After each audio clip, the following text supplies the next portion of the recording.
Hello friends, welcome to our YouTube channel financial service. आज हम बात करेंगे QRMP और IFF स्कीम के बारे में, जो कि गवर्नमेंट ने 1 जनवरी 2021 से अप्लीकेबल कर दी। फ्रेंड्स, मेरे बहुत सारे क्लाइंट्स भी मुझसे ये पूछते हैं कि ये स्कीम क्या है। इस स्कीम में गवर्नमेंट ने सालाना 4 रिटर्न कर दी। फ्रेंड्स, ये स्कीम कुछ और नहीं है। अभी तक हम लोग जिस तरह से रिटर्न भर रहे थे उसी तरह से ही आपको रिटर्न भरनी है, सिर्फ उसमें थोड़ा सा चेंजेस लाया गया है। कहने के लिए ये क्वार्टरली रिटर्न है, लेकिन इसमें कैलकुलेशन आपको मंथली बेसिस पे ही करनी पड़ेगी। कैलकुलेशन आप मंथली बेसिस पे करने के बाद ही आपको ये पता चलेगा कि आप मंथली कितनी पेमेंट करनी है टैक्स की। आप ये जो QRMP स्कीम है, ये उन लोगों के लिए एप्लीकेबल है जिनकी टर्नओवर 5 करोड़ रुपए या उससे कम है पिछले साल। फ्रेंड्स, इस स्कीम को ऑप्ट करने के लिए आपके पास ऑप्शन है। अगर आप चाहें तो ये स्कीम ऑप्ट कर सकते हैं और अगर नहीं चाहें तो नहीं भी कर सकते। फ्रेंड्स, QRMP स्कीम में आपको क्वार्टरली रिटर्न तो भरना पड़ेगा, लेकिन मंथली पेमेंट आपको टैक्स की करनी पड़ेगी।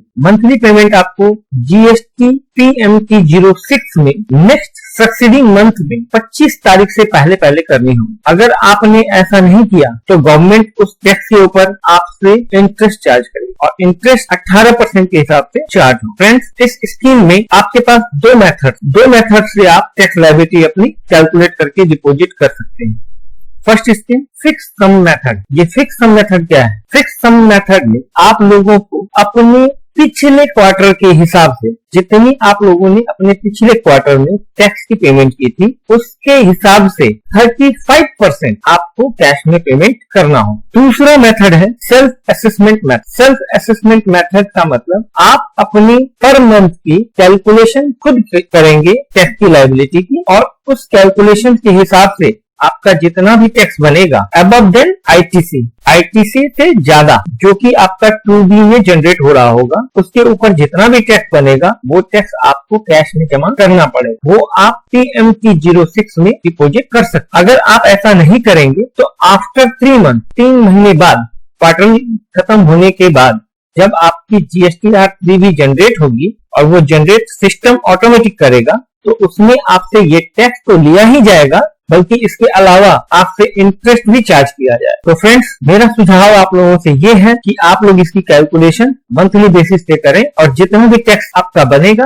आप उसे जमा करवा, फिर गवर्नमेंट आपसे इस पर कोई भी पेनल्टी चार्ज, इंटरेस्ट चार्ज नहीं करेगी। फ्रेंड्स, ये QRMP स्कीम के साथ साथ आपके लिए एक IFF स्कीम भी ऐड हो जाता है। IFF स्कीम में क्या होता है कि जिन लोगों को GSTR1 क्वार्टरली बेसिस पे भरनी है, उनके लिए ये IFF स्कीम बहुत ज्यादा जरूरी है, क्योंकि वो लोग अपनी GSTR1 तो 3 महीने पे मारेंगे, जिनसे उनके सामने वाले कस्टमर को उसका इनपुट नहीं मिल पाएगा। सामने वाले को इनपुट मिल सके, इसके लिए गवर्नमेंट ने ये IFF स्कीम लगाई है। IFF स्कीम का मतलब ये हो गया कि आपको हर महीने B2B इनवॉइस की डिटेल अपलोड करनी पड़ेगी, जिससे आपके द्वारा बेचा हुआ माल बेचे हुए कस्टमर को उसका फायदा मिल सके और वो अपनी ITC क्लेम कर सके। आप उतनी ही ITC क्लेम कर सकते हैं जितनी आपकी GSTR 2B में रिफ्लेक्ट हो। आप उसके अलावा कोई भी ITC क्लेम नहीं कर सकते हैं। आप ITC उतना ही क्लेम कर सकते हैं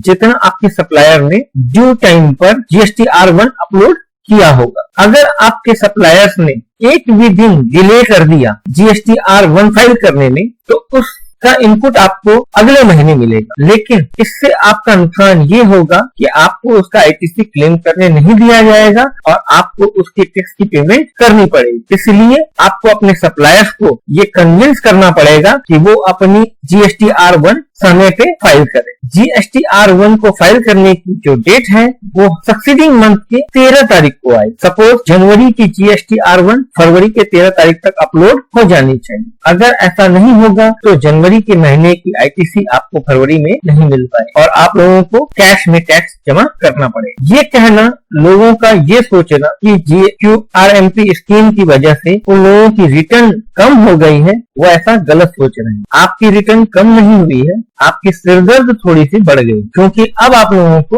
अपनी कैलकुलेशन मंथली बेसिस पे करनी पड़ेगी। अगर आपने ऐसा नहीं किया तो आपको पता कैसे चलेगा कि किस महीने आपकी कितनी पेमेंट की लायबिलिटी खड़ी हो रही है। और अगर आपको पता नहीं चलेगा कि आपकी लायबिलिटी कितनी खड़ी हो रही है तो आप उसके टैक्स की पेमेंट टाइम पे नहीं कर पाएंगे, जिससे आप लोगों के ऊपर इंटरेस्ट का एक्स्ट्रा बर्डन। फ्रेंड्स, GSTR 3 भी तो क्वार्टरली फाइल होगी और उसकी ड्यू डेट जैसा कि आप स्क्रीन पे देख रहे होंगे, कुछ स्टेट्स के लिए 22 of the month of the succeeding quarter होगी और कुछ स्टेट्स को छोड़ करके बाकी के स्टेट में 24 of next succeeding month quarter में होगी। फ्रेंड्स, आशा करता हूँ कि मैंने आप लोगों को QRMP स्कीम के बारे में अच्छे से सब कुछ बताया है, लेकिन फिर भी अगर आप लोगों को कोई डाउट हो तो हमारे कमेंट बॉक्स में कमेंट करके जरूर। Thanks for watching financial service. Please like and subscribe our channel.